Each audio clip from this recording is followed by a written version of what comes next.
Bonjour à toi et bienvenue dans le podcast Destination. C'est pas moi qui dis ça normalement?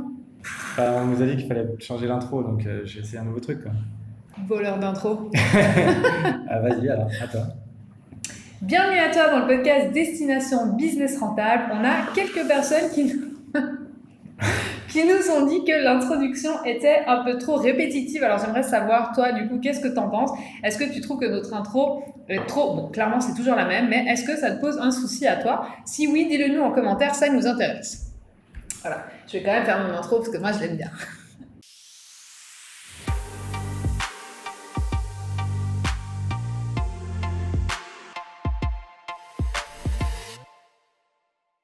Donc bonjour à toi et bienvenue dans le podcast Destination Business Rentable qui aide des coachs, des entrepreneurs et les créateurs de contenu à construire un business qui attire des dream clients rentables et réguliers. Moi aussi, je l'aime bien ton intro. Ouais, cool.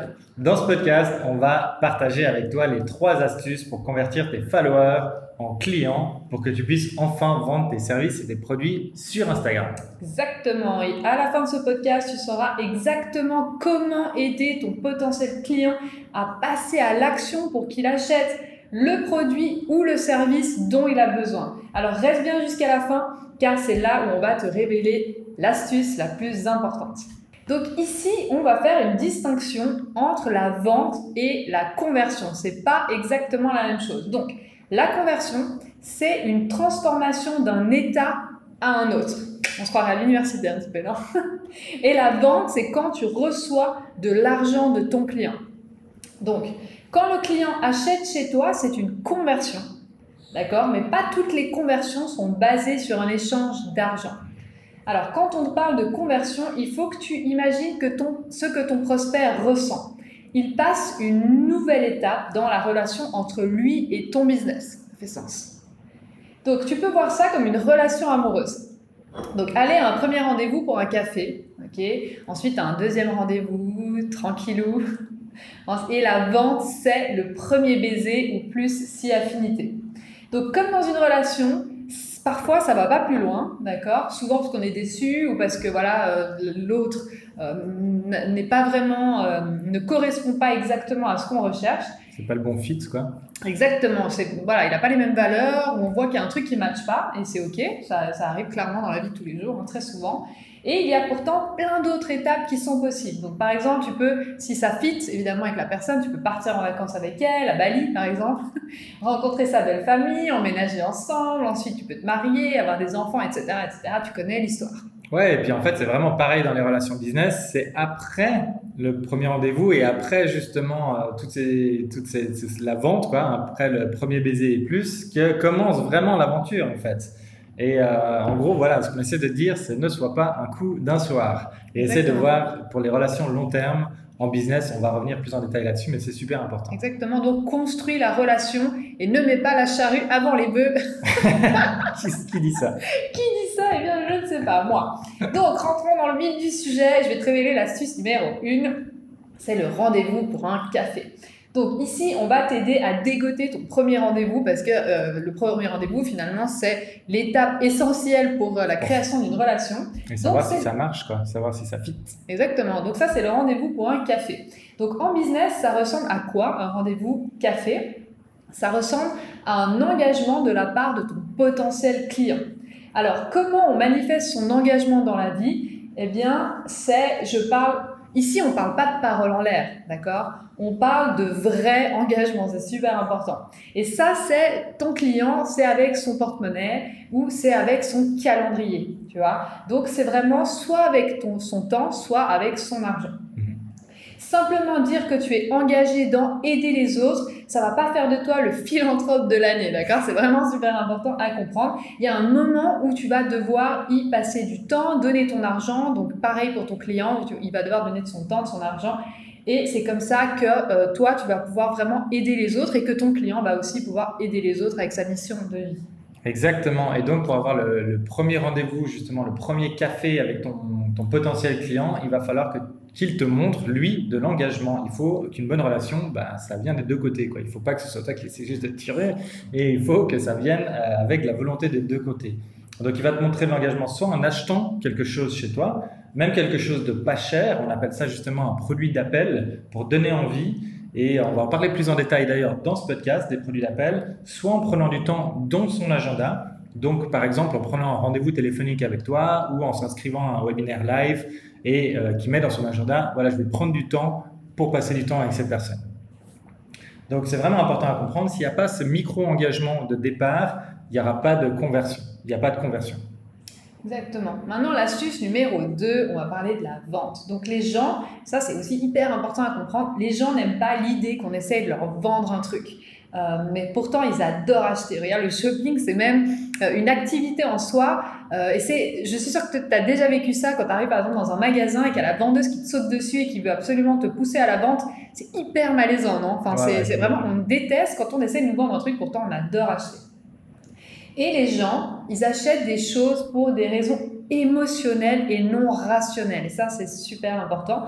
Et une fois qu'ils ont acheté, donc par exemple, quand tu achètes ton nouvel iPhone à 1 500 €, eh bien, les gens, ils doivent satisfaire leur décision émotionnelle avec de la logique. Donc, quand tu poses la question à quelqu'un, par exemple, pourquoi est-ce que tu as acheté un iPhone à 1 500 € ou 1 300 €, ce qui est une grosse somme pour un téléphone, eh bien, tu vas être là un petit peu, oui, mais parce qu'en fait, j'en avais besoin. Enfin, rationnellement, tu vas te dire à toi-même et aux autres pourquoi, en fait, tu as fait cet achat un peu loufoque. Aujourd'hui, c'est la journée des expressions bizarres. Lapin-canard. Lapin-canard, exactement. Mais non, mais exactement, c'est vrai que, en fait, comme tout le monde, tu t'es sûrement un petit peu fait... marketé par leur belle pub, et à quel point genre tu vas être une personne incroyable, et tu vas vivre des expériences de fou si tu as une nouvelle Apple Watch. Et en fait, après, comme tu as mis cet argent, bah, tu dois le rationaliser et te dire non, mais tu sais, ça m'aide à faire du sport, à m'aider, à m'encourager, etc. Et tu trouves des raisons pour te dire non, mais c'était un achat excellent. Et d'ailleurs, tu parlais de l'exemple de la vendeuse dans un magasin, je voulais revenir là-dedans, je voulais justement donner 2 exemples pour montrer à quel point justement une expérience personnelle, à quel point ça peut être important, et à quel point c'est fort. Donc imagine que là, tu as envie de changer de voiture et qu'en passant devant un concessionnaire, tu t'arrêtes pour jeter un coup d'œil à différents modèles et aux différents prix. Et à peine tu arrives chez le concessionnaire, il te saute dessus et te dit quelle voiture tu veux acheter. Et puis il est très insistant et puis tu dis mais je vais juste regarder et puis il te suit partout derrière à la trace. Voilà, exactement. L'angoisse, il te lâche pas les baskets et tu vas très certainement... Tu sens qu'il veut vendre, tu sens qu'il veut sa prime. Quoi. Tu vas très certainement t'en aller et sûrement ne plus jamais revenir, tu vois. Et contrairement, si tu arrives chez un autre concessionnaire et il arrive en disant qu'est-ce que vous recherchez en fait dans une voiture? Est-ce que vous en avez déjà une aujourd'hui? Qu'est-ce qui ne va pas dans la voiture que vous avez aujourd'hui? Et puis là, tu vas être là, elle roule encore, mais j'avais besoin d'un modèle plus grand, je vais agrandir ma famille, etc., etc. Et tu commences une discussion et tout d'un coup, tu es là, tu as quelqu'un qui te comprend en face. Ça va être beaucoup plus de chances que tu fasses une vente, que tu achètes chez ce concessionnaire-là que chez l'autre. Et même si tu es satisfait, tu vas très certainement le recommander à tes amis parce que tu dis mais celui-là il est extraordinaire, il écoute vraiment ce que tu as besoin, il te conseille bien, etc., etc. Donc on a tous envie de ce bon conseiller, tu sais, genre on a tous l'impression que quand tu arrives, je sais pas, tu vas acheter une machine à laver et tu dis est-ce que le gars il va essayer de me fourguer un truc ou est-ce qu'il va vraiment avoir mon meilleur intérêt et va donner vraiment ce que j'ai besoin. Est-ce qu'il pense à lui ou est-ce qu'il pense à moi? C'est ça, et on a tous envie de quelqu'un qui nous donne vraiment des bons conseils parce qu'au final c'est lui l'expert, donc c'est lui qui va vraiment pouvoir nous aider. Donc on a envie de lui faire confiance. Mais on veut avoir le choix et pas être poussé. C'est ça. Exactement. Et il y a quelque chose qu'il faut vraiment comprendre, c'est super important de comprendre ça, c'est que lors d'une vente, il y a 2 parties. Ça paraît logique comme ça, mais on va rentrer un petit peu plus dans le détail. Et chacune des parties, elle a un objectif qui est super clair. Le vendeur, lui, ce qu'il veut, c'est faire accepter l'offre à l'acheteur, donc il veut vendre. Et l'acheteur, lui, il veut éviter de perdre du temps et de l'argent. D'accord ? Donc c'est très important de te mettre à la place de l'acheteur. Et par exemple, écouter un pitch sans être intéressé, relou. Perdre de temps, payer trop cher pour un service de mauvaise qualité, tout ça, l'acheteur, c'est ce qu'il veut éviter. Une petite pensée d'ailleurs pour tous ceux qui travaillent dans les incubateurs de start-up ou venture capitalistes qui se font pitcher des idées à longueur de journée et ils doivent en entendre, et ils doivent en entendre des belles et des vertes et des pas mûres. Exactement. Donc il y a une tension qui se crée entre justement, comme on le disait, chacune de ces parties qui a son objectif qui est clair, il y a une tension qui se crée. L'acheteur, lui, il anticipe l'offre du vendeur et il résiste activement. D'accord? Donc c'est pour ça qu'il ne faut pas être pushy et que ce vendeur de voiture, comme le disait Micha, c'est super lourd en fait. Parce que tu l'anticipes déjà, il y a déjà cette tension. Donc si en plus il confirme ça, comme quoi il n'a que son intérêt en tête et qu'il veut te vendre absolument une voiture, eh bien tu t'achètes pas chez lui, quoi. Toi, ton vrai job en tant que vendeur, d'accord, en tant que business, c'est de profondément vouloir aider ton potentiel client. D'accord? Tu dois l'aider vraiment à résoudre un problème ou à atteindre un objectif qu'il désire. C'est vraiment ton seul objectif, c'est que ton client, tu changes sa vie, tu l'aides. Et c'est vrai que si on dit ça, c'est pas juste parce qu'on te dit faut que tu sois quelqu'un de bien ou parce que c'est la bonne chose à faire. It's just good business. En fait, ça a été prouvé encore et encore dans plein d'expériences et de négociations, etc. Si tu arrives à faire en sorte que l'autre partie accepte ton offre et qu'accepte un mauvais deal, même toi tu l'avais fait en droit, hein, c'est vraiment la négociation. Si tu t'arrives à avoir un mauvais deal, la personne sait qu'elle accepte un mauvais deal, soit parce que tu arrives à le persuader qu'en fait il n'y a que toi, bah ça c'est un one shot. Ou grâce à la pression, tu as l'avantage et cette personne n'a pas le choix et est obligée de passer par toi. Et bah, cette personne ne fera plus jamais affaire avec toi. Non, parce qu'elle aura le sentiment de s'être fait avoir. Exactement. Et même, ça a été vraiment testé plein de fois. Ça va même plus loin. Les gens, ils vont même des fois se tirer une balle dans le pied juste pour pouvoir blesser ton business en disant genre, ils vont faire un truc qui sera contre leur intérêt personnel.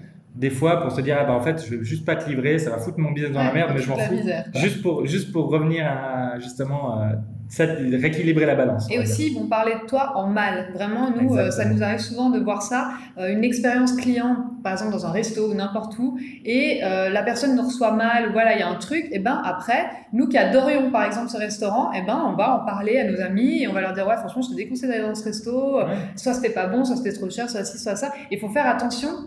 Les mauvaises recommandations, ça a une puissance de dingue et ça, on l'oublie souvent, mais il faut vraiment tout faire pour que ton client soit le plus content possible et devienne ton ambassadeur et parle de ta marque, de ton business de la bonne manière et te recommande. Ouais, et on en voit beaucoup aussi des gens qui viennent en disant « Ouais, je suis cette formation, c'était vraiment pas top, il n'y avait pas un bon service, j'ai vraiment l'impression de m'être fait avoir là-dessus, etc. » Surtout quand c'est des trucs chers, c'est très important. Et ça part aussi en amont de faire ce travail de est-ce que cette personne est un bon fit pour cette formation ou ce coaching, parce que il faut le savoir qu'il y a des trucs qui vont pas être adaptés à tout le monde. Ton coaching est fait normalement pour un client spécifique, pour avoir un résultat spécifique, et ça va pas marcher pour tout le monde. Donc si tu essaies juste de forcer pour vendre, tu auras quelqu'un qui est pas satisfait derrière et qui va pas recommander. Et qui n'aura pas de résultat, exactement. Donc c'est aussi important. Voilà, à l'inverse, on l'a dit dans d'autres podcasts, trouver des nouveaux clients, c'est ce qui coûte le plus cher à un business. Donc voilà, te tire pas une balle dans le pied, comme on dit, c'est la journée des expressions, en laissant une mauvaise impression à tes clients. On veut que tu fasses du business longtemps, on veut pas que tu essayes d'extorquer un client le plus vite possible pour faire un profit rapide. Moi j'adore, il y a Warren Buffett, qui est un des plus grands investisseurs, les plus connus aux États-Unis, qui dit qu'il faut 20 ans pour construire une réputation et 5 minutes pour la ruiner. Si tu réfléchis de cette manière-là, tu vas faire les choses et tu vas faire du business différemment. Donc, aborde les choses sous cet angle, ça va vraiment t'aider énormément dans ton business. Tu veux aider une personne qui t'est chère, donc ton client, à qui tu veux et qui tu veux vraiment son bien, et tu veux l'aider à accomplir quelque chose qui est important pour elle. Et de voir ton business comme ça va vraiment changer la manière dont tu fais du business. Exactement. Et l'astuce numéro 3, on va parler de la solution magique. Donc, écoute bien. Imagine maintenant que tu possèdes donc une solution qui peut vraiment changer la vie de quelqu'un, d'accord? Donc, tu as fait ton étude de marché, tu as ton dream client, celui avec qui tu veux vraiment bosser, tu as ton problème spécifique que tu peux résoudre avec ton offre, d'accord? Et tu sais que tu peux vraiment aider les gens. Qui est-ce que tu vas essayer de convaincre le plus? Est-ce que ça va être un inconnu ou est-ce que ça va être ton cousin, ta mère, ton frère, peu importe, quelqu'un justement qui a cette problématique, avec qui tu vas le plus insister? Parce qu'au fond de toi, tu sais que si cette personne, elle ne prend pas ton offre, eh bien, ça ne va pas lui rendre service. Pourquoi? Parce que toi, tu sais qu'en prenant ton offre, ça va changer sa vie. Dans cette situation, est-ce que tu ne ferais pas tout pour que cette personne accepte ton offre? C'est la question que je te pose. Donc ça, c'est vraiment le mindset que tu dois avoir avec tes clients. en partant du principe que tu as un produit ou un service qui est génial, évidemment, qui va vraiment aider les gens. Nous, on y croit, comme quoi tu as réfléchi, tu as fait ton étude de marché et on y croit que tu as ce produit génial qui peut vraiment aider tes dream clients. Complètement. Et si tu as vraiment ce produit et tu as quelqu'un que tu cares et comme on disait justement, pour qui tu as vraiment son meilleur intérêt en tête, c'est pour ça qu'on dit ton frère ou ta mère ou ta sœur, et que tu veux l'aider. Tu as envie de le secouer et lui dire mais prends mon truc. Prends mon truc, ça va changer ta vie et c'est vraiment comme ça qu'on veut que tu sois convaincu pour tes clients et que tu veux vraiment leur bien et que tu veux vraiment leur dire bah voilà, achète ça, mais parce que c'est pour toi en fait, c'est ce qu'il te faut. Donc, juste pour mettre les choses en contexte, je suis sûr que maintenant, toi, tu as déjà fait l'expérience dans ton business ou peut-être dans ta vie personnelle d'une personne qui disait vouloir ton bien, mais qui n'a pas agi comme tel. Je pense qu'on a tous un peu passé par là. C'est très décevant de se rendre compte que certaines personnes ne tiennent pas parole, mais ça fait partie de la vie et ça, on le sait tous. Et ton client aussi le sait. Il a envie d'y croire. Comme on l'a dit avant, le vendeur, tu as envie de croire à la personne justement qui te donne des bons conseils et qui t'aide, mais c'est pas évident. Il faut que tu le montres parce que toi, tu sais que tu es quelqu'un d'honnête. Mais lui, il ne le sait pas encore. Donc, c'est à toi justement de lui démontrer, c'est ton taf, c'est ton boulot, de démontrer cette chose et ce n'est pas écrit sur ton front. On aimerait bien, ce serait beaucoup plus facile si le monde était comme ça et les gens se baladaient d'une étiquette. Moi, je suis honnête, moi, je suis malhonnête. Parce que les gens qui ont l'air honnêtes et les gens qui ont l'air malhonnêtes, malheureusement, sur les réseaux sociaux, ils se ressemblent beaucoup. On ne voit pas. C'est sur le long terme qu'on voit. Lui, il est bizarre en fait. Il a l'air un peu malhonnête. Mais sur le moment. Et les gens malhonnêtes ont très bien compris que il faut mimiquer les gens qui sont honnêtes. Exactement. Et ils se disent ah tiens, je fais exactement la même chose. Donc voilà, en fait, c'est ton boulot vraiment de se différencier à ce niveau-là. Donc, si au lieu de lui dire que tu peux aider, tu peux lui prouver, ce sera beaucoup, beaucoup, beaucoup plus efficace. Parce que les paroles en l'air, on connaît tous. Donc vraiment, c'est comme ça que tu vas faire exploser tes ventes en lui faisant expérimenter comment serait le futur de travailler avec toi.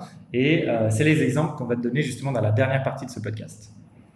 Exactement. Donc, quelle est la petite victoire? Donc ça, c'est super important que tu poses la question. Quelle est la petite victoire que tu peux aider ton client à remporter et qui va le convaincre que tu as la solution ultime à son problème? Donc, pose-toi, réfléchis et essaye de répondre à cette question. Exact. Et moi, je vais te donner trois exemples un peu justement dans différents domaines qui vont peut-être t'aider justement à mieux comprendre qu'est-ce qu'on essaie de dire par là par petite victoire. Alors, on a l'exemple par exemple d'une clinique qui aide pour les gens qui ont mal de dos et imagine que leur pitch, c'est si vous souffrez de douleur dorsale, nous allons faire une évaluation gratuite par téléphone. Et tu dis, ça m'engage, tu sais, j'ai mal, j'ai envie de me soulager, ça m'engage pas à grand chose. Donc, c'est assez facile de dire, vas-y, j'essaye, ça me coûte rien, tu vois. Très facile de faire confiance. Donc ça, c'est une clinique qui existe vraiment. Ouais, exactement. Et justement, il demande à la personne de faire un simple étirement, se coucher au sol, blablabla, et faire un truc. En faisant cet étirement, nous pourrons déterminer si notre type particulier de procédure aidera votre type particulier de mal de dos. Et la personne fait cet étirement, et d'un coup, ça le soulage et dit « Ah mon Dieu, genre, la douleur est partie, tu vois. » Enfin, et d'un coup, il expérimente ce que serait vraiment une vie sans douleur. Et la personne, très intelligemment de la clinique, ça fait partie d'un pitch aussi, il dit j'ai une bonne et une mauvaise nouvelle, on va devoir faire un contrôle de suivi, donc il faudrait que vous veniez à la clinique pour qu'on fasse un test de procédure, mais si cet étirement a marché pour vous, il y a de grandes chances que notre procédure va pouvoir vous aider long terme pour votre mal de dos, parce que malheureusement, dès que ce sera atténué l'effet de l'étirement, votre douleur va revenir. Mais là, la personne, elle s'en fout en fait. Elle y va. Elle y va parce que tu lui as fait expérimenter ce que serait une vie sans douleur. Et d'un coup, il a que ça en tête parce que tu lui as donné quoi? Tu lui as donné de l'espoir en fait. Tu lui as donné un espoir d'une vie meilleure et il y a goûté déjà pendant un tout petit moment, mais il y a goûté. Et il n'y a rien de plus fort que ça. Tu peux essayer n'importe quel pitch de vente. Il n'y a rien qui sera plus fort que les gens qui expérimentent même temporairement cette situation-là et ça va marcher beaucoup mieux. D'ailleurs, ils ont vraiment, depuis qu'ils ont fait ça, explosé leur vente. Un autre exemple qu'on pourrait donner, c'est un service qui aide à la perte de poids et qui disent commencer en fait par une cure de jus de 7 jours, tu vois, une semaine de cure de jus. Et tu es là, ok, d'accord, je me lance, tu vois, je me dis, je vais pas avoir beaucoup d'efforts à faire, c'est parce que tu sais pas que ça va être compliqué mentalement. Et en fait, ça aidera pas la personne à rester en bonne santé long terme, tu vois, de faire une semaine de cure de jus. Par contre, ça va l'aider à se sentir plus mince et mieux dans son corps, tu vois. Et même, ça se trouve, au bout de 7 jours de jus, tu perds peut-être un petit peu de masse comme ça. C'est intensif, hein, 7 jours uniquement de jus. Hein. Exactement. Et bah, justement, ils ont fait ça parce que ça a deux impacts. Le premier, c'est que les personnes vont peut-être le remarquer même à l'extérieur, on dit ah, mais t'as maigri ou t'as perdu un peu de poids, exactement. Premier, tu peux ressentir ça et tu as vraiment ce sentiment. Et le deuxième, c'est qu'ils peuvent dire je vais jamais rien te demander de plus dur. Si tu arrives à faire cette cure de 7 jours, tu as la volonté de pouvoir faire n'importe quoi après. Et the sky is the limit, tu pourras tout faire après. C'est vraiment l'étape la plus difficile. Si tu arrives à faire ça, tu vas pouvoir atteindre tous les autres objectifs. Et d'un coup, tu expérimentes déjà ce que serait justement la vie avec ce programme. Donc, comme on l'a dit à Amandine, justement, quelle est vraiment la partie de valeur de ton offre principale que tu peux un peu détacher, prendre un petit bout et proposer en offre à la carte, on appelle ça, pour vraiment donner de la valeur à l'avance à ton client. Donc, tu feras genre une offre très facile à accepter, comme on a vu, genre un rendez-vous téléphonique gratuit sans engagement. Et tu feras voilà, ce qu'on appelle le fameux rendez-vous pour le café et ça va te permettre de construire à partir de là une relation pour le client. Et le dernier exemple que je vais te donner, qui va peut-être te parler aussi un petit peu plus, c'est une entreprise de remodelage de cuisine. Et en fait, avant, ce qu'ils faisaient, les gens ils venaient pour une cuisine chez eux, pour faire une nouvelle cuisine. Et ils leur faisaient un devis, marbre, ça, machin, cuisine, étagère. Et puis tu reçois un devis, un papier avec combien ça va te coûter. Mais tu vois pas, quoi. Et ça te donne pas très très envie, tu vois. Et ils ont commencé à se dire, ok, quelle est la partie que les gens ils aiment le plus et qui a le plus de valeur? C'est le côté design et remodelage. Donc ils ont pris un bout et ils ont fait une offre à $100 qui est juste un prix qui leur revient à zéro, tu vois. Eux, ça leur coûte presque de l'argent. C'est juste que la personne va y passer beaucoup de temps. Ils font un design 3D, ils font ta cuisine vraiment en vrai. Tu peux te balader à travers ta cuisine et tout, tu as les lumières et tout. Et d'un coup, tu expérimentes ce que serait d'avoir cette cuisine. Et après, il n'y a même pas besoin de faire de vente. Ils ont juste à dire, tu as aimé ce rendu 3D, comment ça donnerait chez toi? Est-ce que tu veux qu'on en fasse une réalité? 30 000 $. Oui, mais d'un coup, tu peux te projeter de ce que serait d'avoir cette cuisine chez toi avec ton bel îlot central et tout. C'est beaucoup plus impactant qu'un papier avec des chiffres dessus. Ouais. Et d'un coup, vraiment, leur conversion, elle a explosé et leur business a vraiment devenu multinational en remodelage de cuisine parce qu'ils font expérimenter aux gens ce futur justement avec leurs produits ou avec leurs services. Donc vraiment, c'est un truc hyper efficace d'essayer de faire découvrir aux gens ton produit ou ton service. Quel serait le futur avec ton produit ou ton service? Merci pour ces 3 exemples. Maintenant, la théorie, c'est bien, la pratique, c'est mieux. Si tu es l'un de nos membres préférés de Destination Business Rentable avec qui on travaille ces concepts en profondeur, tu sais déjà que les exercices t'attendent sur la plateforme pour t'aider à savoir comment aider vraiment tes potentiels clients à passer à l'action pour qu'ils achètent ton produit ou service. Ça, c'est vraiment essentiel. Ouais. Et si tu ne fais pas encore partie de nos membres, mais que tu aimerais travailler ces concepts en profondeur, chaque semaine, on approfondit justement le podcast avec des fiches de travail sur une plateforme qui est vraiment pensée pour avoir un max de résultats rapides, concrets et c'est très ludique. Donc, fonce t'inscrire, le lien se trouve dans la description ci-dessous. Je te donne le site au cas où, c'est destinationbusinessrentable.com, sans point, sans rien, destinationbusinessrentable.com. On espère vraiment que ce podcast t'a plu et on te dit à jeudi prochain. Bye bye. Bye bye.